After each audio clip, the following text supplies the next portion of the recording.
Correction de l'exercice 84 concernant la fabrication de l'acide nitrique.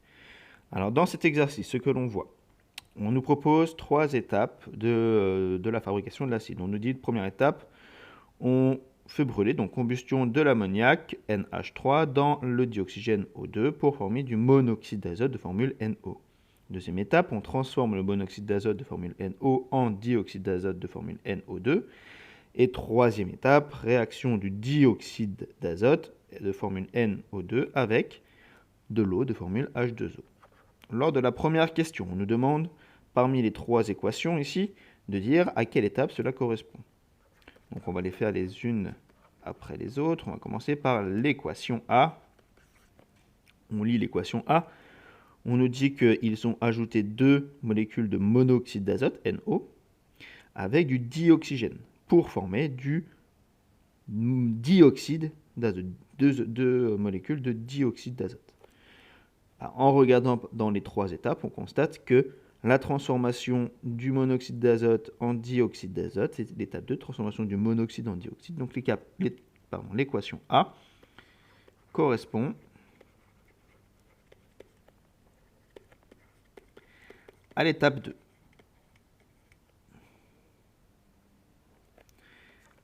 Maintenant, l'équation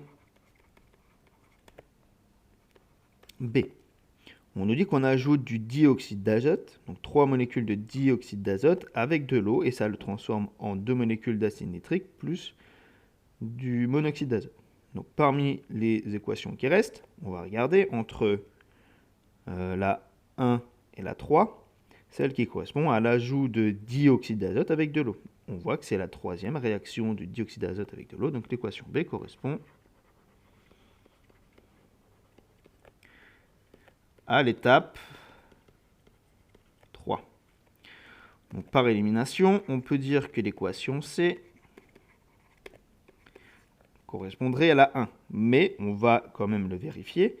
On nous dit qu'on a mis 4 molécules de NH3, donc c'est de l'ammoniac, avec du dioxygène pour former du monoxyde d'azote. La 1, on nous dit combustion de l'ammoniac NH3 dans le dioxygène pour former du monoxyde d'azote. Donc on voit bien que c'est la même chose. Donc l'équation C correspond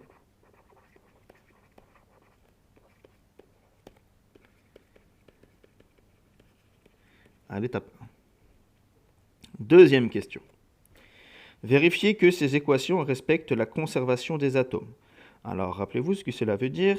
Ça veut dire que de part et d'autre de ma flèche, à gauche et à droite, je dois avoir le même nombre d'atomes de chaque espèce. Par exemple, si je prends l'équation A, on nous dit qu'il y a 2NO plus O2, nous donne 2NO2. Donc je dois avoir le même nombre d'atomes d'azote N, le même nombre d'atomes d'oxygène O, de part et d'autre de la flèche, donc dans les réactifs et dans les produits. On va les compter pour l'azote de formule le symbole N. Dans les réactifs, j'en compte 2, parce que j'ai 2 fois la molécule NO. Donc j'ai 2N. Dans les produits, j'en compte 2 aussi, parce que j'ai 2 fois la molécule NO2, donc j'ai 2N. Concernant l'oxygène,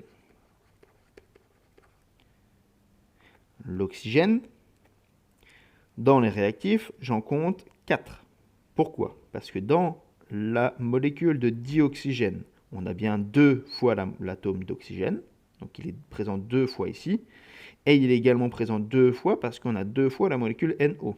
Donc l'oxygène là, il est là une fois dans NO, mais comme il y en a 2, ça fait 2 oxygènes, plus 2 oxygènes dans la molécule de dioxygène, donc ça me fait au total 4 atomes d'oxygène dans les réactifs. Je vais compter dans les produits combien d'atomes d'oxygène on a. J'ai 2 fois la molécule NO2, sachant que dans une molécule NO2, j'ai 2 atomes d'oxygène. Vu qu'elle est présente 2 fois, j'en aurai au total 4 également. Donc on peut dire que l'équation A respecte la conservation des atomes. Maintenant, on va faire pareil avec l'équation B. L'équation B, c'est pareil, sauf que on a en plus de l'hydrogène faudra vérifier. On va faire donc pareil, les atomes les uns après les autres, dans l'équation B par rapport à l'azote. Donc de formule symbolique, enfin de N, de symbole N, pardon.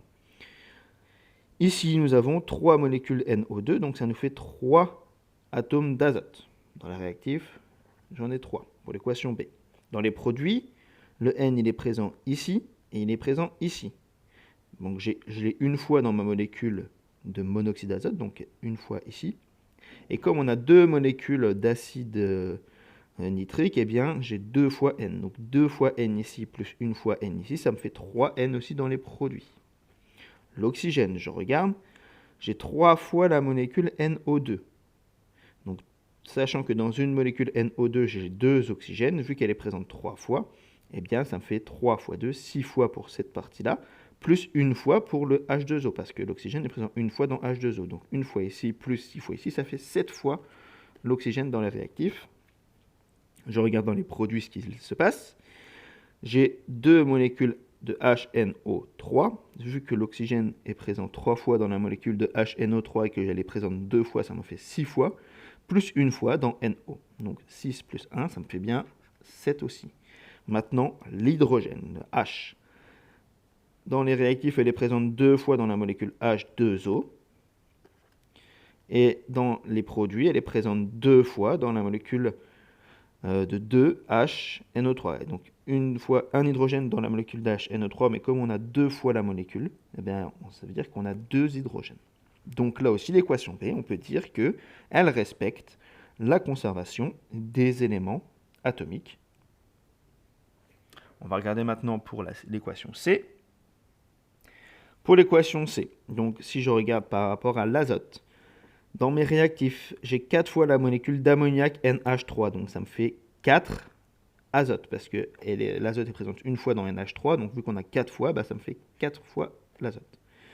Dans les produits, j'ai 4 fois NO et j'ai pas de N dans H2O, donc c'est pareil, 4 fois la molécule de monoxyde d'azote, donc ça me fait 4 atomes d'azote. L'oxygène. Dans les produits, j'ai 5 fois la molécule de dioxygène, sachant que dans une molécule de dioxygène, j'ai 2 atomes d'azote. Vu que j'ai 5 molécules de dioxygène, 5 fois 2, ça me fait 10 oxygène dans les réactifs. Je vais regarder dans les produits. J'ai 4 fois la molécule de monoxyde d'azote, donc ça fait 4 O, 4 fois l'atome oxygène, pour cette partie-là, plus 6 molécules d'eau. Bah, vu qu'il y a un atome dans une molécule d'eau, mais qu'elle est présente 6 fois, ça me fait 6 atomes d'oxygène dans 6H2O, plus les 4 qu'on avait ici, ça me fait bien 10 au total. On regarde enfin pour l'hydrogène. J'ai 4 fois la molécule de NH3, sachant que dans une molécule de NH3, j'ai 3 fois l'atome d'hydrogène. Vu qu'on en a 4, 4 fois 3, ça fait 12 atomes d'hydrogène dans les réactifs. Dans les produits, nous allons vérifier. Je n'ai pas d'atome d'hydrogène ici. Donc les seules molécules où je peux avoir de l'hydrogène, c'est les molécules d'eau. Vu que dans une molécule d'eau, j'ai 2 atomes d'hydrogène, mais que la molécule d'eau, je l'ai 6 fois, eh bien ça me fait 6 fois 2, 12 aussi atomes d'hydrogène. Donc encore une fois, l'équation C vérifie que la conservation des atomes est bien respectée. Et enfin, dernière question. Laquelle de ces équations est modélisée ci-dessous? Donc là, nous avons les modèles moléculaires. Alors, on sait que le rouge correspond à l'oxygène, que le bleu correspond à l'azote. Si je compte, eh bien, j'ai 2 fois la même molécule. Donc, j'ai une molécule de N avec le O. Donc, c'est du monoxyde d'azote. Je l'ai 2 fois. Donc, 2 fois la molécule de NO. Plus, je vois que j'ai une fois la molécule de dioxygène, parce que le rouge, c'est l'atome d'oxygène, me donne 2 fois la même chose, c'est-à-dire du NO2. Donc 2 fois NO2. Et si on regarde, 2NO plus O2 nous donne 2NO2, c'est égal à l'équation numéro A. Voilà pour la correction de l'exercice 84.